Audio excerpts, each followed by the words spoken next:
Hi friends, ನಾನು ನಿಮ್ಮ Nishchita. Welcome back to my channel. ಇವತ್ತಿನ ರೆಸಿಪಿ ಒಳಗೆ ಸಂಜೆಗೆ ಚಾಟ್ ಟೈಮಿಗೆ ಅಂಥೇಳಿ ಚೆನ್ನಾಗಿ ಸ್ನ್ಯಾಕ್ಸ ಹೆಂಗೆ ಮಾಡೋದಂತ ಹೇಳಿ ತೋರ್ಸತ್ತೀನಿ. ಈಸಿಯಾಗಿರ್ತೈತಿ, ಅಷ್ಟು ಟೇಸ್ಟಿಯಾಗಿರ್ತೈತಿ. ಚೆನ್ನಾಗಿ ಸ್ನ್ಯಾಕ್ಸ ಹೆಂಗೆ ಮಾಡೋದಂತ ಹೇಳಿ ನೋಡ್ಕೊಂಡು ಬರೋಣ ಬರ್ರಿ.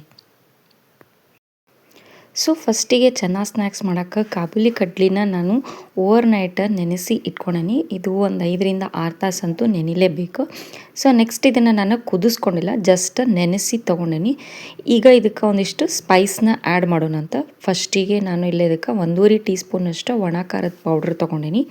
ನಿಮ್ಮ ಟೇಸ್ಟ್ನ ನೋಡಿಕೊಂಡು ನೀವು ಖಾರ ಪೌಡ್ರ್ ಹಾಕೋರಿ. ಮತ್ತೊಂದು 2-3 ಚಿಟಿಕೆಯಷ್ಟು ಅರಿಶಿನ ಪೌಡ್ರ್, ಒಂದು ಗಿರ್ದ ಚಮಚದಷ್ಟು ಜೀರಿಗೆ ಪೌಡ್ರ್ ಹಾಕ್ಕೊಂಡೀನಿ. ಸೇಮ್ ಒಂದು ಗಿರ್ದ ಚಮಚದಷ್ಟು ಹವೀಸ್ ಪೌಡರ್, ಆಮೇಲೆ ಒಂದು ಗಿರ್ದ ಚಮಚದಷ್ಟು ನಾನು ಗರಂ ಮಸಾಲ ಹಾಕ್ಕೊಂಡೀನಿ. ನೀವು ಕಿಚನ್ ಕಿಂಗ್ ಮಸಾಲನೂ ಹಾಕ್ಕೋಬೋದು, ಇಲ್ಲ ಅಂದ್ರೆ ಸಾಂಬಾರು ಮಸಾಲನೂ ಹಾಕ್ಕೋಬೋದು.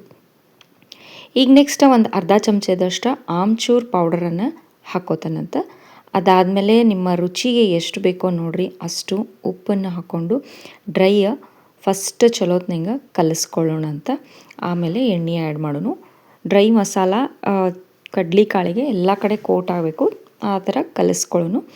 ನೆಕ್ಸ್ಟ್ ಇದಕ್ಕೆ ಒಂದು 2-3 ಚಮಚದಷ್ಟು ಸಾಸಿವೆ ಎಣ್ಣೆನ ಹಾಕ್ಕೊಳ್ಳೋಣ ಅಂತ. ನೀವು ಸಾಸಿವೆ ಎಣ್ಣೆ ಇಲ್ಲ ಅಂದರೆ ನಾರ್ಮಲ್ ಕುಕ್ಕಿಂಗ್ ಆಯಿಲನ್ನು ಕೂಡ ಯೂಸ್ ಮಾಡ್ಕೋಬೋದು. ಎಣ್ಣೆ ಹಾಕ್ಕೊಂಡು ಚಲೋತ್ನಂಗೆ ಮಿಕ್ಸ್ ಮಾಡೋಣಂತ. ಇದಕ್ಕೆ ನೀರು ಒಟ್ಟು ಹಾಕಬಾರ್ದು, ಎಣ್ಣೆ ಹಾಕಿರ್ತೇವಲ್ಲ ಅಷ್ಟಕ್ಕನ್ನು ಹಿಟ್ಟು ಚಲೋತ್ನಂಗೆ ಕೋಟ್ ಆಗಿಬಿಡ್ತದೆ. ಅದು ನೀರು ಹಾಕಿದ್ರೆ ಚೆನ್ನಾಗಿ ಕ್ರಿಸ್ಪಿಯಾಗಿ ಬರೋಂಗಿಲ್ಲ. ಸೊ ಇದನ್ನಿಷ್ಟೂ ಚಲೋತ್ನಂಗೆ ಮಿಕ್ಸ್ ಮಾಡೋಣ. ಚಾಕ ಭಾರಿ ಮಸ್ತ್ ಅಂದ್ರೆ ಮಸ್ತ್ ಕಾಂಬಿನೇಷನ್ ಆಗ್ತೈತಿ ನೋಡಿರಿ. ನೀವು ಒಂದು ಸಲ ಮಾಡಿ ಇಟ್ಕೊಂಡ್ರಿ ಅಂದ್ರೆ ಒಂದು 15-20 ದಿನದವರೆಗೂ ಒಟ್ಟು ಕೆಡಂಗಿಲ್ಲ, ಕ್ರಿಸ್ಪಿಯಾಗಿ ಟೇಸ್ಟಿಯಾಗಿ ಇರ್ತಾವೆ. ಮಸಾಲ ಚಲೋತ್ನಂಗೆ ಮಿಕ್ಸ್ ಆದಮೇಲೆ ಇದಕ್ಕೆ 2 ಚಮಚದಷ್ಟು ನಾನು ಕಡಲೆಬೇಳೆ ಹಿಟ್ಟನ್ನು ಹಾಕ್ಕೊಳತ್ತೀನಿ. ಆಮೇಲೆ 1 ಚಮಚದಷ್ಟು ಕಾರ್ನ್ ಫ್ಲವರನ್ನು ಹಾಕ್ಕೊಳತ್ತೀನಿ. ಕಾರ್ನ್ ಫ್ಲವರ್ ಜಸ್ಟ್ ಕ್ರಿಸ್ಪ್ ಆಗಲಿ ಅಂತ ಹೇಳಿ ಹಿಟ್ಟು ಹಾಕಿದ್ಮೇಲೆ ಚಲೋತ್ನಂಗೆ ಹಿಟ್ಟು ಎಲ್ಲ ಕಡೆ ಕೋಟ್ ಆಗುವಂಗೆ ಮಿಕ್ಸ್ ಮಾಡ್ಕೊಳ್ಳೋಣ ಅಂತ. ಒಂದು ಸೈಡ ಎಣ್ಣೆ ಕಾಯಕ್ಕೆ ಇಟ್ಕೊಂಡೀನಿ, ಇನ್ನೊಂದು ಸೈಡ ಚೆನ್ನಾಗಿ ಮಸಾಲಾನ ರೆಡಿ ಮಾಡ್ಕೊಳತ್ತೀನಿ ನೋಡಿರಿ. ಎಷ್ಟು ಈಸಿಯಾಗಿ ರೆಡಿ ಆಗ್ತೈತಿಯಲ್ಲ. ಇದು ನಾರ್ಮಲ್ ಕಡ್ಲಿ ಒಳಗೆ ಟೇಸ್ಟಿಯಾಗಿ ಬರೋಂಗಿಲ್ಲ, ಕಾಬೂಲಿ ಕಡ್ಲಿನಾಗ ಟೇಸ್ಟಾಗಿ ಬರ್ತೈತಿ. ಸೊ ಮಸಾಲೆ ಮಿಕ್ಸ್ ಆಗೈತಿ, ಎಣ್ಣೆನೂ ಚಲೋತ್ನಂಗೆ ಕಾದೈತಿ. ಈಗ ಕಾದ ಎಣ್ಣೆ ಒಳಗೆ ಕಡ್ಲಿ ಕಾಳನ್ನ ಬಿಟ್ಕೊಂಡು ಅದು ಬಬಲ್ಸ್ ಎಲ್ಲ ಬರೋದು ಕಡಿಮೆ ಆದಮೇಲೆ ಮೀಡಿಯಮ್ ಫ್ಲೇಮ್ನಾಗ ಫುಲ್ ಕ್ರಿಸ್ಪಿ ಆಗೋ ಮಟ್ಟ ಡೀಪ್ ಫ್ರೈಯ ಮಾಡೋಣ ಅಂತ.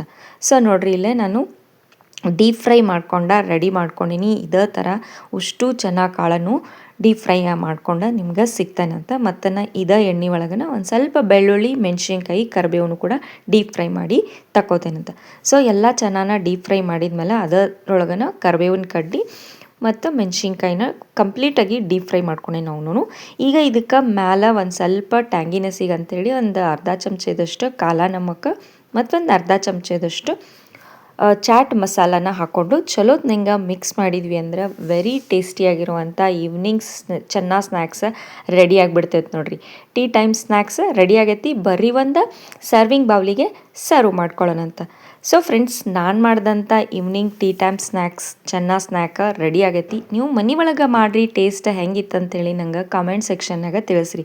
ನಾನು 2 ಚಾನಲ್ಲು ಅಂದ್ರೆ ಒಂದು ನಿಶ್ಚಿತ MS ಲಾಗ್ ಚಾನಲ್, ಇನ್ನೊಂದು ನಿಶ್ಚಿತ MS ತಿನ್ಸುಕಟ್ಟೆ ಚಾನಲ್, 2 ಚಾನಲ್ನು ಸಬ್ಸ್ಕ್ರೈಬ್ ಮಾಡ್ಕೊಂಡು ವೀಡಿಯೋಸ್ನ ನೋಡಿರಿ, ಶೇರ್ ಮಾಡಿರಿ, ಲೈಕ್ ಮಾಡಿರಿ. ನೀವು ನನ್ನ ವೀಡಿಯೋನ ಲೈಕ್ ಮಾಡೋದ್ರಿಂದ ನನ್ನ ವೀಡಿಯೋಸ ಭಾಳಷ್ಟು ಜನರ ಮಟ್ಟ ರೀಚ್ ಆಗ್ತಾವೆ ನೋಡಿರಿ. ನನಗೆ ಸಪೋರ್ಟ್ ಮಾಡಿರಿ. Thank you.